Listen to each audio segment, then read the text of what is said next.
سلام، وقت شما بینندگان گرامی تلویزیون شال بخیر. خوش آمدید به یکی دیگر از برنامه‌های منظره. در برنامه کنونی به یکی از خراسی-ها آمدیم، یکی از حرفه‌ها و شغل‌های با قدامت و کهن و فرهنگی مردم هرات که 1500 سال در این خطه باستانی قدامت داره.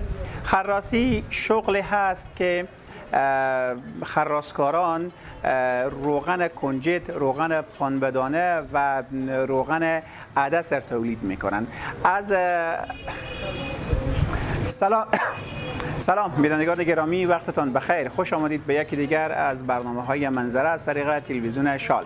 در برنامه کنونی به یکی از خراسی-ها آمدیم.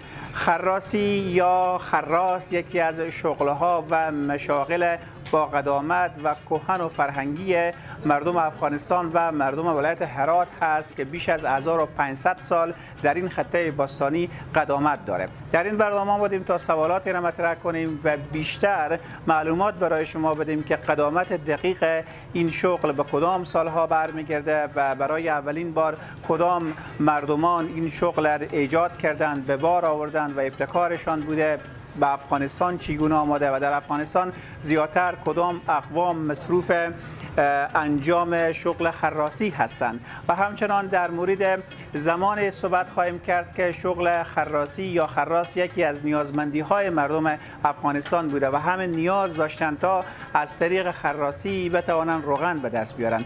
باید برای شما معلومات بدم که خراس ها با انداختن کنجد داخل دستگاه مخصوصی که بعداً برای شما به نمایش گذاشته خواهد شد روغن کنجد تولید میکنند که روغن کنجد در افغانستان و در منطقه از یک جایگاه خاص و از یک کیفیت بسیار بالای برخوردار هست. برنامه را ادامه میدین، شما هم برنامه را دنبال کنید، ان شاء الله به موارد بیشتری با شما آشنا خواهیم شد.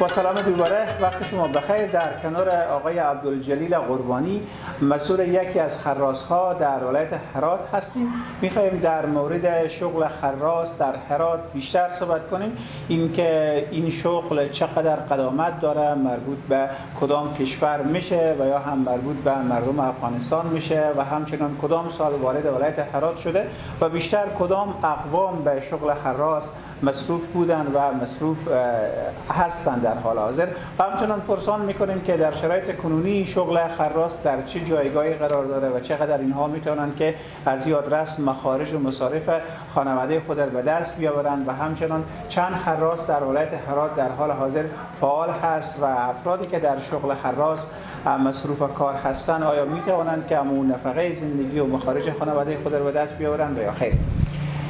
جناب آقای قربانی، وقت شما بخیر. ممنون از اینکه وقت گذاشتین.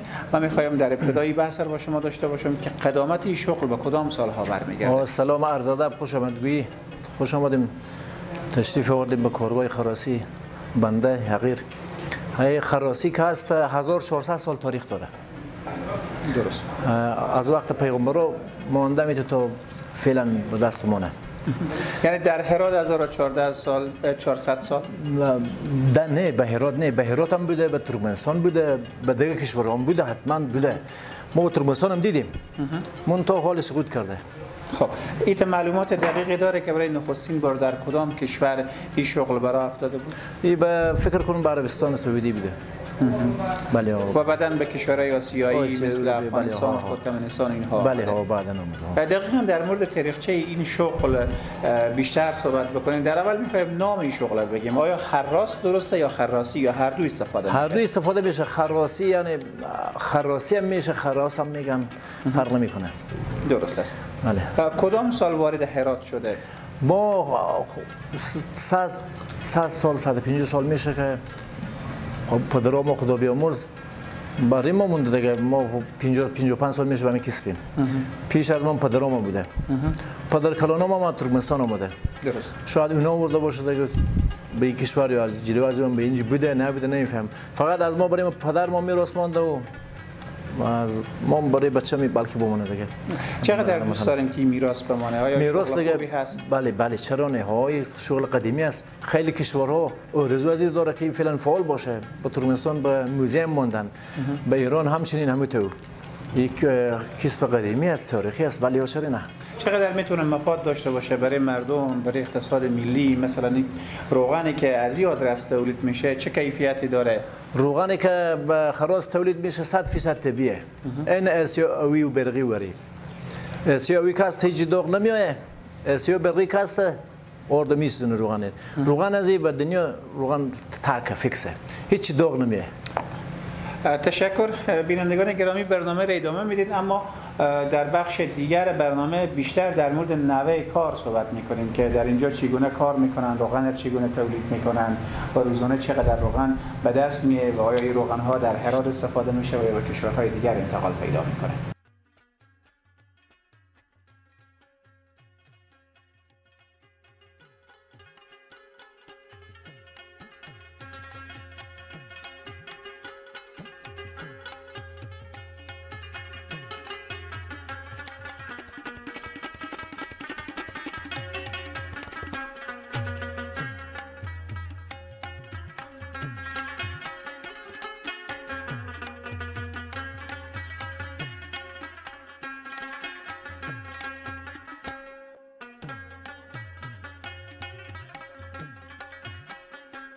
بینندگان گرامی، کارگاه یک ساختار بسیار کهن و جالبی داره. توسط یک شتر و توسط چند پای چوب و یک دیگی که در اینجا هست کار صورت میگیره. در این قسمت برنامه بیشتر میخوایم از آقای قربانی پرسان بکنیم که نحوه کار این کارگاه چگونه هست و این دستگاهی که جور شده و امکاناتی که وجود داره به چه شکل جور میشه و در حال حاضر هم جور میشه در هرات و خودشان ساختن و یا کدام فرد دیگری را ساخته. بیشتر صحبت میکنیم در مورد کاربرد این کارگاه و در مورد ساختن این کارگاه صحبت بکنیم. این کارگاه چه چیزا تشکیل شده؟ این کارگاه که هست اکثر از چوبه، او که هست کنده خراسه. کنده خراسه خیلی کم یافته کنده خودم بنوشه. این فقط همین کارگاه اکثر چوبه، 80-90% چوبه. اون 2% یک آهن سیخ رو میکنیم روغن، یک هم بیرم که کنجاره رو میکنه و کنجیت بیرم میزنیم. اون دیگه هم آهن چه چوبه دیگه. اکثر کار ما از چوبه. خب این چوبا زیادتر از این کشوره دیگه، این چوبای ساده ای؟ بله، چوبای بنوشه که به نام آهن افغانستان یاد میشه، چوب بنوشه. درست است. این کاسه ای که جور شده در اینجا، ای از چی شی جور شده؟ چوب بنوشه. از ما همه چوب بنوشه. غیر از چوب بنوش دیگه تو زردالو باشه مقاومت نداره میشکنه. همین دستگاه مثلا چند سال برای شما کار میده، کارآمد هست؟ همین کنده وسط که 10 سال میره. باز اون کنده که چرخ میزنه او هر ماه یک دفعه عوض میشه. بعضی چیزا اینو باز نمیشه. این کاسه خانه چقدر کار میکنه؟ کاسه خانه 10 سال 12 سال کار میده. پس اوقدر مصرف شما ندارین دیگه؟ نه، ما فقط همین چوبی که میچرخه تقریبا 2 متر 2.5 متر اون مصرف ما زیاده. هر ماه یک دفعه، هر ماه 2 دفعه ما نو میکنیم. دیگه کاسه خونه اگه بگرد باشه نمیتره، اگه لگ باشه میتره، باد میخوره میتره. اگه بگرد باشه چرب نمیتره، هیچ کار نمیشه. در شبانه روز چند ساعت شما کار میکنید؟ ما 8 صبح میایم تا 6 دیگر اینجا کار میکنیم. 10 ساعت کار میکنیم. و اگر امکان داشته باشه که شما بیشتر تولیدات داشته باشین، زیادتر بیایم کار بکنیم، 12 ساعت یا 2 شیفت کار بکنیم، امکان داره؟ یعنی شتر مقاومت داره یا خیر؟ شتر خو مقاومت داره. باز ما میتونیم شو یک شتر کنیم، روز یک شتر مون. تا فعلا فروشات نداریم، فروشات کمه به خاطر که کنجی روغن کنجیت گیرونه، کیلو به 300 افغانیه، تقاضا مردم نمیرسه.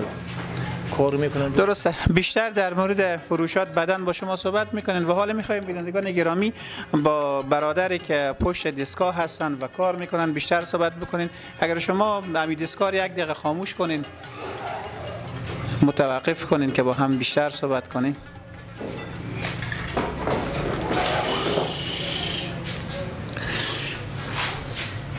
خب بیاین.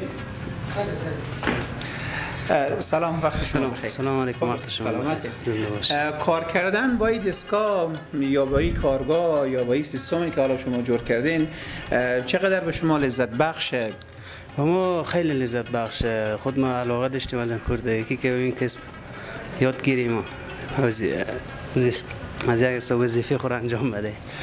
جالبه که تقریبا 10 ساعتی شتر به دور خود میچرخه و شما هم نظاره‌گر هستین. آیا گاهی وقتا خسته نمیشین از یک کار تکراری که شتر میچرخه و شما نگاه میکنید؟ نه والله آدم چیزی که به کار که شوق داشته باشه هیچ وقت خسته نمیشه. ما هم به زیر کسب شوق داریم، یاد گرفتیم، خسته نمیشیم. نه درسته. نوع کار شما رو میشه توضیح بدین بیشتر در مورد کاسه خانه بگین؟ روغن در این قسمت فکر کنم تولید میشه. اگر هم کار ما تصاویر داشته باشن میشه که بینندگان ما ببینن. خب در مورد چرخشی که صورت میگیره میشه صحبت بکنین که در نتیجه این چرخش چیکار میشه؟ مثلا کنجد که هست، کنجد آب میشه، چند مرحله داره، به یک بار چرخ خوردن آیا کنجد تبدیل به روغن میشه؟ در این مورد که معلومات بدین. بله و از ما کاسه صبح که میایم کنجد داخل ازی داره. تقریبا 8 کیلو کنجد میریزیم. 8 کیلو کنجد تقریبا نیم ساعت وقت میگیره تا میسوه. مقدار او لازم داره، مقدار او ازیر میریزیم به روغن میایه. به روغن هم تقریبا 1 ساعت میچرخه تا روغن ازی پخته شه، خوب پخته شه، تصفیه شه. بعد از 1 ساعت روغن ازیر میگیریم، کنجاره ازی میمونه. کنجاره ازی هم نیم ساعت وقت میگیره. کنجاره ازی هم خرج حیوانایه، شتر و گو گوسفند. از 8 کیلو کنجد چند کیلو روغن به دست میاد؟ هنالک بستگی به کنجد که هست 200 رقمه، سیاه و سفید و سرخه. هنالک از ما که هست بیشتر کنجد هم سرخه. میشه گفت که به من 1.5 کیلو 17 سه روغن میده. درسته. و چند مرحله همی کنجاره که کنجدی که هست ای باید چرخش بکنه؟ مثلا 8 کیلو چند ساعت وقت به کار داره؟ 8 کیلو تقریبا 2 ساعت وقت میگیره. از زمان که کنجد میریزیم تا کنجاره از این میکنیم 2 ساعت وقت میگیره. درسته. روزانه شما چند کیلو کنجد تولید میکنید؟ روغن ببخشید. روزانه میشه گفت که 10 الی 15 کیلو فعلا تولید داریم. فروشات کمه، تولیدات کمتره. خب در مورد شتر اگر صحبت کنین که خرجی شتر فقط همین کنجاره یا دیگه چیزی هم برش میدید؟ شتر که هست اون هر چی باشه میخوره، خار، خوشه، علف، کنجاره. اون تو به پیش ما که هست بیشتر کنجاره میدیم، ترید میدیم شو. روزم تقریبا میشه گفت که 5-6 کیلو کنجاره میدیم به داخل خراس. مصرف شتر زیاده یا کم یا همین چیزی که ضایعات همین رو میخوره؟ مصرف شتر کمه، میشه گفت که 100 شتر اندازه 1 گو خرج داره. و به زنجگاه که هست شتر فقط کنجاره میدیم بزی. درست است. و این روغنی که تولید میشه از لحاظ بهداشتی چقدر پاکه؟ آیا بعضی از آدمایی که خیلی به نظافت ارزش قائل میشن اونا هم بدون دغدغه میتونن این روغن استفاده کنن؟ چون شما گفتین 2 ساعت کامل باید این چرخش بخوره و سرش باز هست. بله نه این 2 ساعت که میچرخه تقریبا روغن داخل ازی که هسته نهایت 1 ساعت داخل از اینه. روغن از اینجا میگیریم داخل بشکاه میریزیم. ما از به حساب بهداشتی تضمین میدم که پاکه. خیلی تشکر. بینندگان گرامی در مورد نحوه کار خواستیم که برای شما توضیحاتی داشته باشین که می کار خراسی یا خراس چی شکل هست که دوستان اشاره کردن، گفتن جالبی هست که شتر خیلی کار میکنه و مصرفش هم بسیار کم هست. همین ضایعاتی که از خراسی به دست میاد اکثرا همین ضایعات استفاده میکنه و کارکرد بسیار خوبی هم داره. در ادامه برنامه در مورد تولیدات بیشتر صحبت خواهیم کرد و با خریدارایی که اینجا مراجعه میکنن نیز صحبت خواهیم کرد.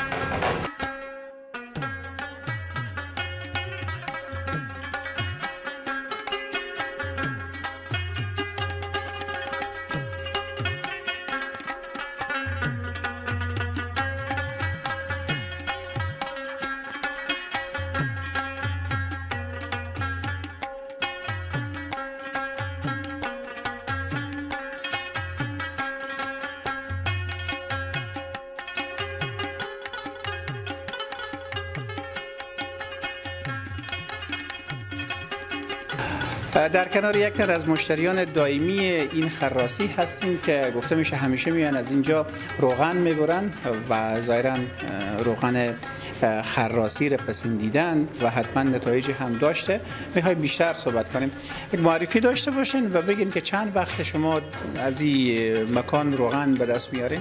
برای خدا استاد واحد خانم، مدت 1.5 سال میشه که متقاطع ما از این روغن کنجد استفاده میکنیم. به نگاه کیفیت و به نگاه طبی بودن خیلی هم عالیه الحمدلله. و در قسم کسایی که مثلا مرض چربی خون دارن یا مرض قند دارن و مرضای هم گوناگون، این روغن هیچ نقصی نداره، بسیار کیفیت خاص داره، طبیه. لذت این روغن چقدر زیاده نسبت به روغن‌های دیگه؟ لذت هم بسیار عالی و بسیار یک روغن قویه، یعنی میتونیم عصرونه تنار نون روغن بخورین، ای تو انسان دلبد یا چیز، بسیار چیزی با کیفیت. درسته. مسئله دیگه قیمت بودن این روغن هست. مثلا 3 برابر روغن‌های وارداتی در بازار هست. این به اثر چه شکل میشه که شهروندان حل بسازن؟ روغن کنجد کسایی که استفاده کردن خوب میفهمن روغن کنجد خیلی خاصیت‌های خاص داره، یعنی به مقدار بسیار کم کار خیلی کلان میکنه. روغنایی که وارداتی هست 1 کیلو اگه از اینا بندازیم مثلا 2 قاشق 3 قاشق از اینا بندازیم کار امور میکنه. یعنی اگر حساب بکنین همون چیز میفته که پس 1 کیلو از این مثلا 300 و چند روپیه میفته، به حساب از این که دوام از این زیادتره، مصرفی و یعنی به مقدار کم بندازیم کارهای بسیار کلان میکنه، پس همون چیز میفته.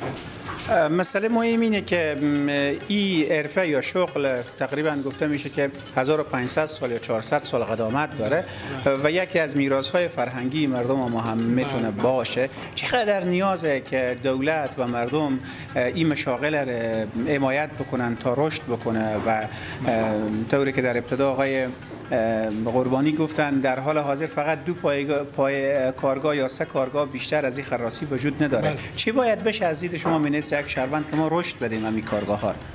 در زمینی اول باید دقاقین دولت هنر مایه بکنه که کنجد تولید کنجد زیاد بشه، ما خودکفای کنجد باشیم، ولی کنجد به کشورها صادر میشه. اگر کنجد به کشورها صادر نشه، کنجد اینجا قیمت و ارزان میشه، روغن هم ارزان میشه. قدم اول باید از اونجا شروع بشه. در قسمت استفاده روغن کنجد مردم به خاطر قیمتی و استفاده نمیکنن. یک بار نفر بیای روغن کنجد استفاده بکنه، این 100% به شما مطمئنا میگم که دیگه هیچ روغن استفاده نمیکنه. خیلی تشکر، ممنون.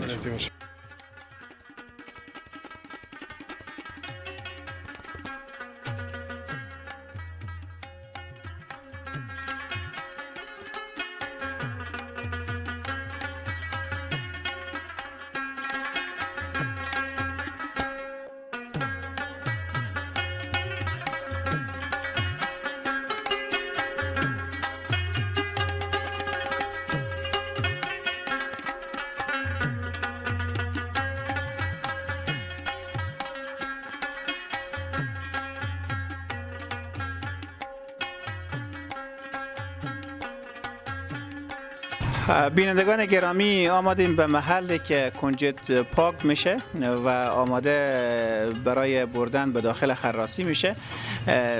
ما با شما کار کنیم. بینندگان گرامی، در قسمت آخر برنامه آمدین به جایی که کنجد پاک میشه و قراره که این کنجد ها به خراسی بره و بالاخره به مرحله تولید برسه. میخوایم از برادری که در اینجا هستن و مسئول پاککاری کنجد ها هستن پرسان کنم که میروند کار و نوه کار چی رقمه. سلام. سلام، عرض ادب داریم به خدمت شما. ما امان الله هستم، یک کمی کنجد پاک کنان ارگ هستم. درسته. کاربار چی رقمه؟ کاربارم خوب شکر، همی تو تلوال میچله برادر، همی روغن و کنجاری و هست، همی تو خوبه، روزگار میچله. روزانه چقدر شما درآمد دارین؟ روزانه دیگه نظر به فروش، اگه فروشات بیشتر باشه با نفع مانه، اگه کمتر باشه همی تو میانه دیگه. این کنجد تولید وطنه؟ بله، این کنجد که هست خود هرات منطقه کمی ناپاکی زیاد داره. اینایی که مشاهده میکنیم اینا خاک باز بلگ و اونجا هست، پوچاکی داره، یعنی به 40 من 50 من تقریبا 2 من اینا کسر داره. ناپاکی خاک و بلگ خورداره. اگه این پاک نکنیم روغن هم تلخ میشه، هم لای میایه، خورده نمیشه. زحمت خیلی داره. بله. چقدر امی کنجد وطن کیفیت داره؟ از لحاظ کیفیت میشه صحبت کنیم؟ لحاظ کیفیت این رو دستگاهی که می خراسی است از ماشین کرده روغن از یعنی به شما بگم 20% 50% ای بیتره. چون ما روغن دستگاه ماشین رو یک دفعه گرفتیم و یک چند تا چلپک پختیم، دیدم با چلپک چهارم مثل مبلل برسیا شدی روغن. این روغن خرسی که است به یک حالت خواسته، نی دودی خورداره، نی سیاهی خورداره، نی تلخی خورداره، هیچی. کیفیت خوبه. تشکر از شما.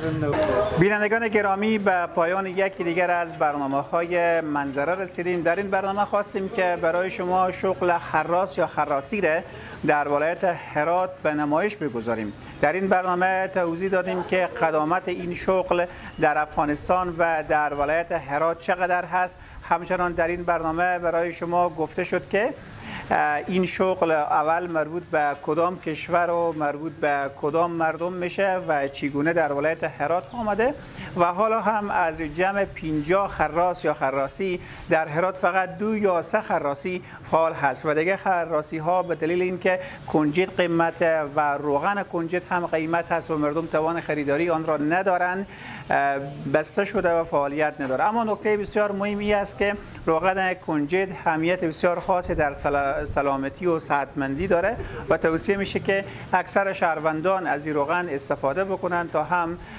سلامتی و صحتمندی برشان به بار بیاید و هم اقتصاد ملی تقویت بشه. تا برنامه دیگر شما را به علای بی‌نیاز می‌سپاریم.